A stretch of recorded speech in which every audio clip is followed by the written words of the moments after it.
The easiest way to engage an audience that we find in our industry and other industries is by talking to the people that have spent the time, the hours, the sleepless nights, wrestling with the dream, trying to figure out that thing that they're going to, create with, create out of nothing, the imaginative act. And when we're able to talk to people through this podcast, what we're trying to do is reach those different industries and the places that people are either manufacturing furniture, they're using their hands to build someone's dreams, they're using their mind to shape generations in the future, and some of them are adding a little bit of that whimsy and that magic that I think that we and children in general desperately need in their life. And we're very honored and excited to be joined by our guest this week, Ken Waldecker, the author of the Princess Ella trilogy and series as it's taking shape. So, Ken, do me a favor and introduce yourself to us. Let us know, where your background is and sort of how the Princess Ella books took shape. Sure. Thank you again for having me on. So I grew up in the Maryland area and moved down to North Carolina. I've always been in the IT industry. I was the person you call your computer fix, the networking, voice, things like that. And I've done that for about 20 years now. And about 10 years ago, we had our daughter, Ella, which is everybody now knows as Princess Ella. And having her has opened my eyes in a wholly different way than ever before. I grew up with 5 boys, 5 brothers, and a girl is such a different thing than a brother. But Princess Ella, she's a handful, but every night we have story time. We go right before bed and we go on different adventures, and she loves the crazier the adventure, the better. Every single night we do something different.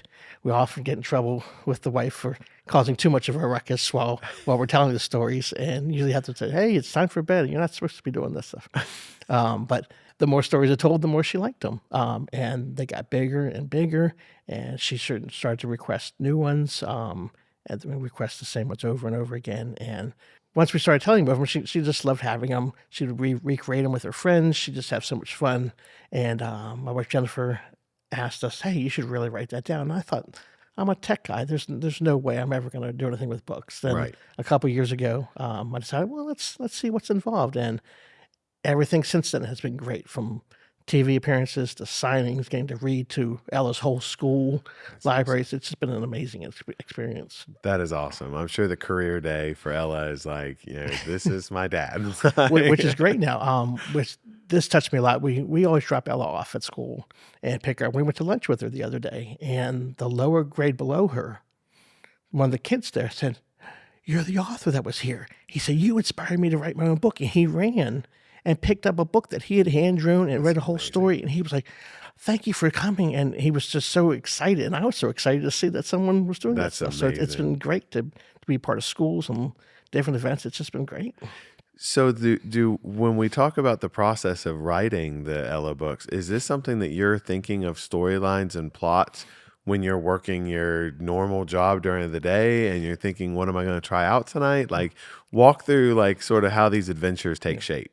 So a lot of the adventures, we've told them in one form or another during bedtime, because we want to keep it that same bedtime story kind of thing.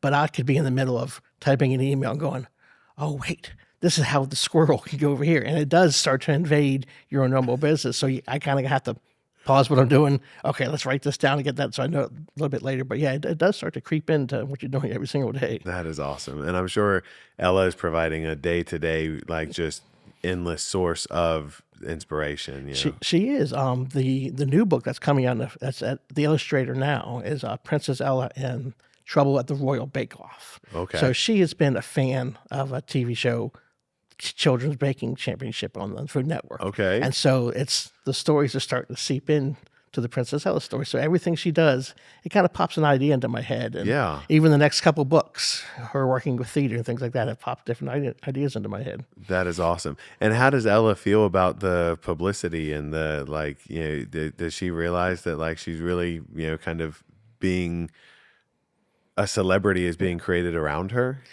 From what we can tell, she loves it. Okay. Whenever we have a signing, she found out I was doing this, she was like, "Why? How come I'm not going to be there?" Yeah, she definitely should have come. Yeah. That was error on my part. That's okay.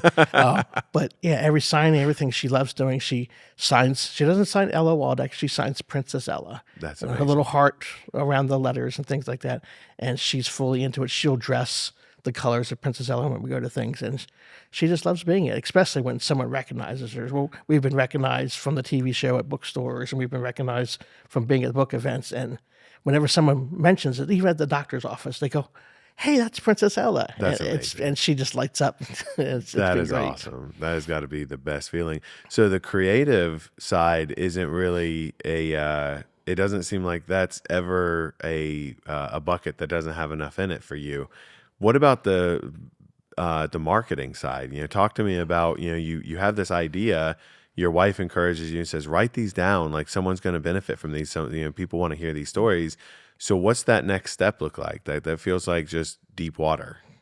It was when I put them down. I thought, "Oh, this is great," and then I started to actually research what you actually have to do, and I Right. thought, "Oh wow, what have I got myself into?"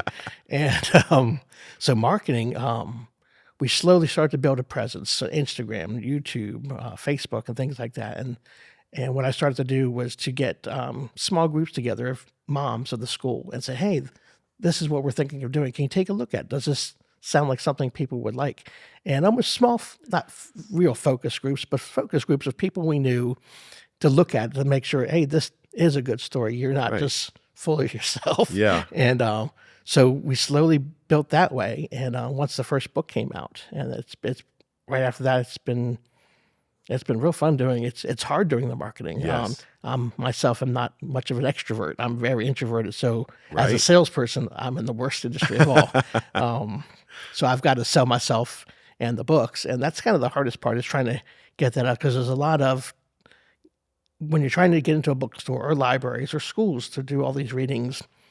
I'd say 95% of the time, people do not respond to you. They do not email you back, Right. and you've got to try a few times. Yes. Maybe go by there, take a look, and just speak to people. And once they see the product, they're like, "Oh, this is great." A great example is the Toys and Co.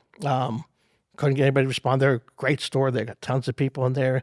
And I was doing a reading at Barnes and Noble just next door. And I thought, well, let's go over there. And I showed them the books, and they were like, well, "Wow, these are great books." With full color page, full. It's just they're illustrated really well. They're beautiful. Yes, And they there's are no beautiful. a lot of the books you'll see there'll be a lot of white backgrounds and just Right. the characters, and they do that for print costs. Right. But they saw these books and they were like, "Can we get some copies?" And it's That's amazing. so you got to keep trying over and over because Right. there's been thousands of times that I heard nothing or people said, "Not right now." So if you're talking to the person that's going to try to publish, your advice is like just stay with it. Like it's not the creative act; it's everything that comes after that. Yeah, the creative part is usually the easy part. Right. It has been for me. Okay. It's just maybe because I've been telling stories to Ellis for years, they've stuck in my brain. But you've got to keep at it. You've got to keep going on it because most of the time people, especially with the publishing, because you can do self-publishing, you can go with publishers, agents, Right. and they're getting thousands of submissions every single day. Yes. And everybody thinks their book is Great. the best. Yeah, I mean, why absolutely. wouldn't you? You wrote it. It's great. And but most of the time you won't. You try to get an agent, you won't hear back for months and months and months.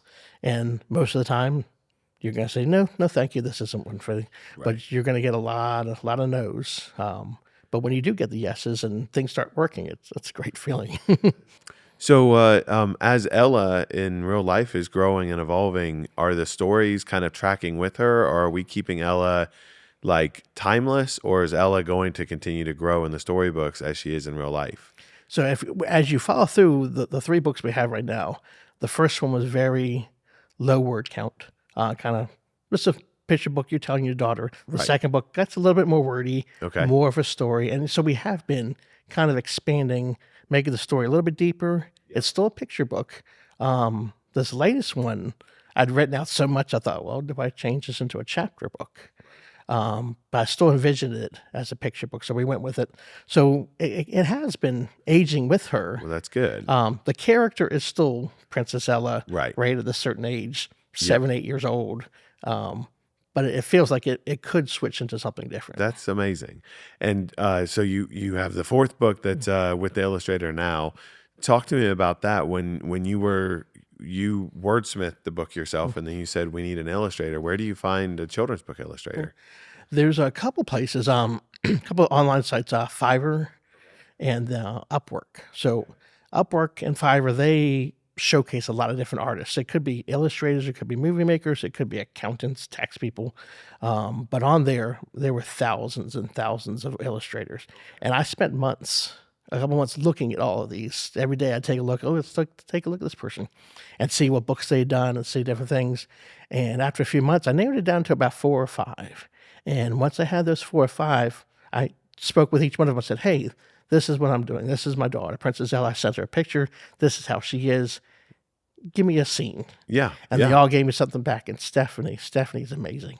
And she brought that back. And I'm like, that's Ella. Really? That's Ella. Because that's got to be one of the most important relationships, Yes. doing a children's book, because they're bringing your character, your daughter's avatar, to life. Yep. And so if it's not like a perfect blend of the creative and the communication back and forth, you're never really going to be happy with the depiction of a character that's very beloved to you, personally. So did it take a while to get to form that relationship with Stephanie, or was it a pretty, this is going to work out great? It was pretty quick to work out with her. Great.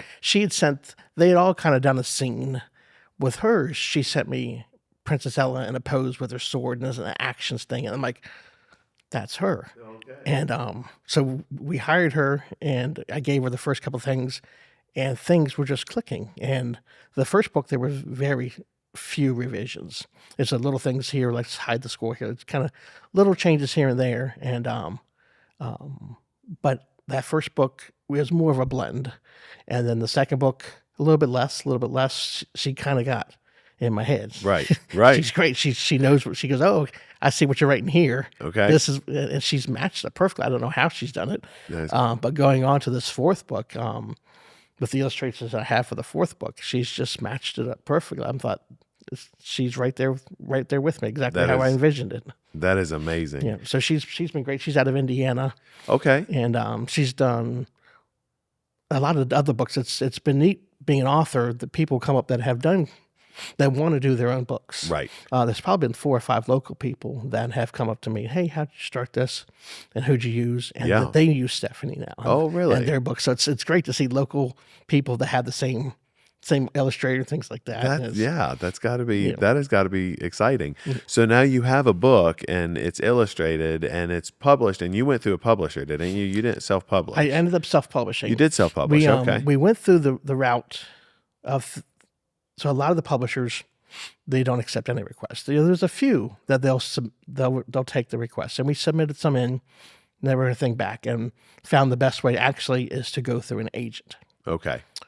Agents are about the same way as publishers. They're great. Everyone I've met with has been great to work with and talk with. They give great advice and things like that on how to submit to agents. But they're getting so many. They're looking for that perfect thing that they could sell millions of books and maybe turn into a TV thing. So after spending a couple months waiting to try different things, I thought, well, let's look into the self-publishing thing.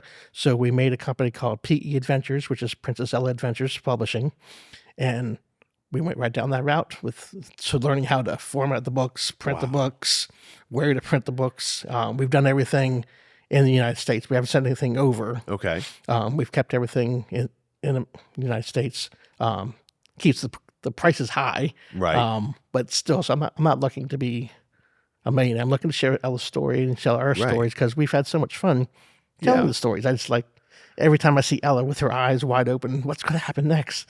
When we do readings, there's the second book, The Missing Kittens, and there's a troll, and I'm reading it, and I can look over, I see the kindergarten going, like they're scared themselves. And it's just great to see that look in their eyes. So we've, it's been great to do that. But we ended up self-publishing, and creating the book, and so we're in charge of publishing, printing it, formatting it, getting it right. That's what I was wondering. So that's now another trade that you have, taught yourself, so now it's bookmaking, it's, pre-press, essentially is, what you're doing, to all your books. Your illustrations are done, you're writing your stories, and now you're going to have to market these published books. So walk us through that. Like, you've got a book, it's finished, it's in your hand. How many are you starting with? Like, what's your print volume, on your first run? So for the books, when I first started, the first book, I only printed maybe 50 copies to start with, because I was like, well, that's a $600-700 to print that many books, and so we started with that. And then once sales started going, I was like, let me print a little bit more. We're going to do hardback, we're going to do ebook, we're going to do paperback, so we get all those out there as well. But once we have the book, it's like, okay, let's see how we can get people to do it. So I start calling the libraries. Right. So every single library has someone in charge that's going to take a book in. Some of them have committees and different things. So Okay. I'll give a free copy. Hey, put this in your library. And so we have it here at the High Point Library, all our books. And so they'll run through committee. And then, so next thing I usually do is I go through the schools. So each school, which is kind of hard, let's say Guilford County, Yeah. I was hoping there was someone, just one person. There's Right. every single school. So you kind of start working your way to the different schools. Sometimes you get lucky. I've been fortunate to run into a couple of different authors that do children's books. High Point Library puts on a children's book event every single year. Really? Okay. Yeah, and there's about 20 different authors there. Okay. And you do a lot of networking and showing the books, selling books, reading the books to the kids and stuff. And once you know them, everybody's great. They're like, hey, I'm at this book. I'm at this store. Let me talk to them. And then, hey, that store calls me. That store never called me back before. But now that they know someone, that network starts to form, and you start to pop into each bookstore. You start to show up at libraries, and then out of the chance, I was like, well, let's tell the news story. And Fox 8 was great. They said, oh yeah, come on out. And we've been out there twice now, and Ella's loved doing it, and we've had a great time doing it. And I told them about the fourth book. They said, let us know when that thing's out, and you guys come back out there. That's awesome. But it's been yeah, we try to think of different things: bookstores, libraries, Yeah. schools. Try to do as many events as we can. Yes. Lexington has a big event this weekend. Their book for thing, which I'm missing out because I'm doing Toys & Co. Okay. Which is right. fine. I mean, it's I get to read the kids either way. So. Right. Yeah. So, absolutely. Yeah. but there's so many different things, and I think I find them all. But then I'm listening to the radio. Right. I didn't hear about that event. I didn't hear about this event. Right. So there's always different things. And that's kind of still staying at like a local distribution level. Mm-hmm. Have you considered, going on like a national book tour, like finding, like a national tour that would take you, kind of coast to coast? That's what I would love to do. Our books are available everywhere. They're on Amazon. They're in Walmart and things like that. Yeah. But it's more me pushing it out that way. Absolutely. Amazon and Instagram, they all have personalized advertising and things like that. Even the company that prints my book, a company called Ingram Spark, they do the printing, and they have advertising. But I haven't figured out their keywords. Yes. So you have to have the right keywords, right algorithms to get the sales to pop up there. It's like a sixth trade now. Yes, that's a whole other thing. I actually went down that rabbit hole with Amazon. SEO and social media and algorithms. I found special software that takes the top level books and finds out all their keywords, and it's supposed to match up your books to it. And so your book should sell. It didn't work for me. Oh, wow. But there's so many different levels that you end up going through. It's crazy. So if you're talking to the person out there who's thinking that they want to start down this road, what would be your knee-jerk advice to them? And then realistically, what would be your advice to them? Well, I always say, hey, if you like doing it, it's great. It's the reward is great. Right. But it's a lot of work. It seems like it. It's a lot of, you're learning a lot of different things. Right. Coming from the tech industry to publishing, there's no correlation at all. And so you're learning so many new things, which is great. Yeah. So if you want to learn all these different things, and if you're a go-getter that likes to get out there and meet with people and just take it all on, it's great because you get to do everything. There's something attractive about the hustle, that makes these worth doing. Like the creative act. I was introduced to the book The Creative Act by Rick Rubin. Have you read that at all? I haven't read that. It's very Yeah. cool. It's more like just a series of musings, Yeah. towards the beginning, and it always reminds me of there's one of the pages says that a creative act will not stay with one person. It won't stay in the dark. So, when you have that idea and you think, oh, I could do this, I could write a children's book. If you don't do that and you allow that creative act to stay in the dark, it'll leave you and find someone else that'll bring it into the light, because it wants to be seen, Yeah. it wants to be realized. So I think that what you've been able to do is kind of realize a creative outlet for all of these things that you're living on a daily basis. Being parents, we are hyper inspired by the kids, the way they see the world, the way they engage the world. And I think it's very easy to draw like very powerful, emotional resonance with, something like a children's book, especially when you have such a personal investment in, all those stories. So when we have our fourth book, what does our publishing schedule look like for these books? Like you've got your illustration drafts and kind of your storyboards. So how far are we from seeing that fourth book come out into shelves and start doing like a media tour for that? So I'm hoping to begin in May. Usually, so the way the process starts is I'll write it down, let it sit for a little time to get the thoughts out of my head, and once I have it and read it, I show it to the family, and they go, oh, well, they really like it, and they say, oh, maybe change this, and when I think it's good, then I'll send it to an editor. Okay. I've recently switched editors. The one who did the editing for my first couple of books, they switched. They're a full-time teacher and just had a baby, so she's like, I'm not taking any new work right now, and I completely understand that. But so we send it to the illustrator, and once we have those full edits, that's when it gets to the illustrator. After we have all those edits, the illustrating process, it's usually been about a 2-month process for her to. I don't want to rush her. Some people say, hey, I want this done in like 3 weeks. Why can't you get this done? But the work she's done, I know her and she's great and I trust everything she does.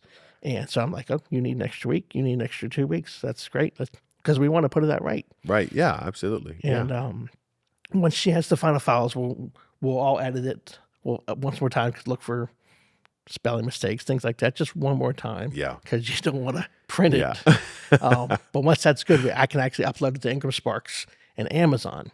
And once you have it there, they'll print a single copy for your proof copy. And Amazon usually kicks it up pretty fast. Amazon only does paperbacks for children's books. They've got a limit. To do a hardcover, you have to more than 75 pages. So Amazon is just paperback, but Ingram Spark will do the hardcover and the paperback. And they usually take about a week and a half to get that book to you. You can pay extra and have it in 3 days. Right. It'll cost you $80. Yeah. So we usually don't go that route. And once we get it, we're looking at every single page to make sure the color's right. A lot of times you'll get little things you don't really notice, but after you print the book a few times, you do, like the glue is not in the right spot. So you check for the consistency of the spines, the consistency of all the colors. Since we have so many different colors in the book, you want to make sure they've come across from the files over right. And so with that one print copy, once we're good, which we have never been good on that first copy. Usually it's a couple weeks of going back and forth to get it just right. So I'm hoping this one we'll make it through. Yep. But once we get that final, I order one more good copy that's good, and then I say, okay, give me 50 copies, give me 100 copies of these books, and then so when I know those will be here in 2 to 3 weeks. But before that process, I like to set up like a launch team, to kind of with the social media. So a lot of the people that have bought the books before, they've bought all the books, and I've talked with them. I've met lots of them. Like a book I bought the other day, she lived in Kernersville, and she said, "Oh, can you ship it?" I was like, "Well, where you at?" And I just met her out there in Kernersville, and so we got to do that. But we put together this launch team to say, okay, here's the new book. You get a free copy of the book. Right. Take a look at it. Give us a review, and that kind of helps start to spread the word. Yeah. And so we have those people who are ahead of time are reposting our social media stuff. Okay. So you have some people out there kind of, you're not paying them, No, but they're you've given them a book. They're helping you out. They've loved the story, so they love being part of the process too. okay. So the book's getting ready to print. So we got social media. We're starting to make all our posts. We do videos of me reading it. It's Okay. not me on camera, but just the storybook. And I'm looking into animating it too to make it into an animated kind of story. Very cool. And but so we do that, and then once the books come, I have them, and then we start sending them out to the local bookstores. We Pig City Books, Park Road Books in Charlotte, Birdhouse Books in Kernersville, Toys and Co. and Barnes and Noble, and so we just kind of start pushing them out, and let's cross the fingers. But usually, it's been nice with each book.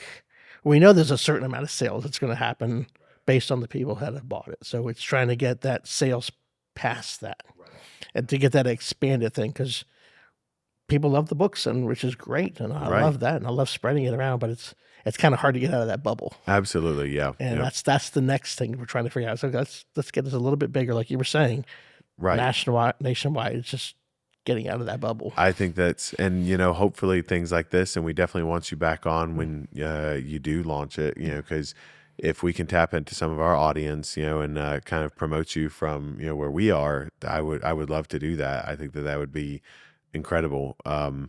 And it sounds like we have a lot more stories to look forward to with Princess Ella. When we were talking before we started recording, you had mentioned that you've got 20 ideas, even right now. So this could be like an ongoing series for now and forever. Yeah, it could be.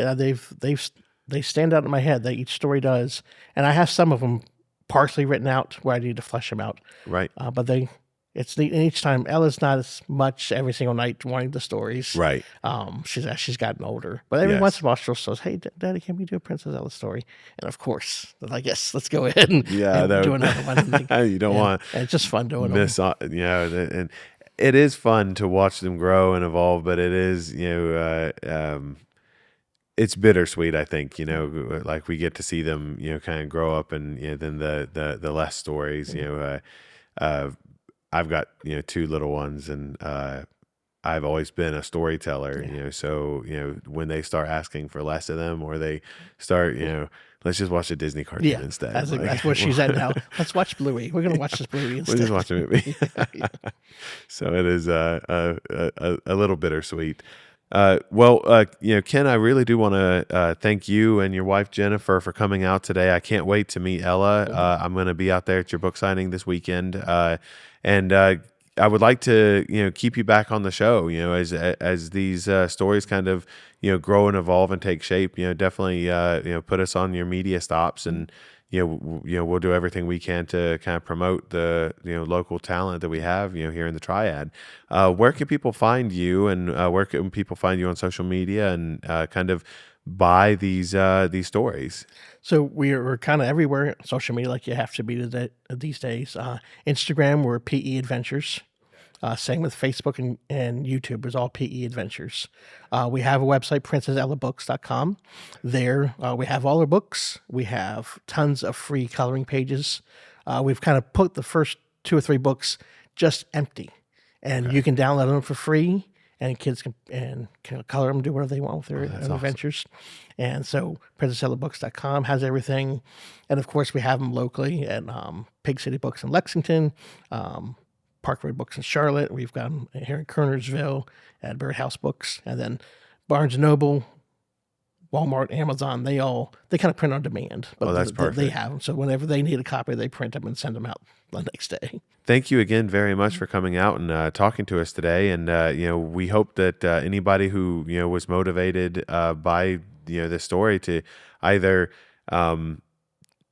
do something themselves, whether it's writing the next children's book or the next Harry Potter series.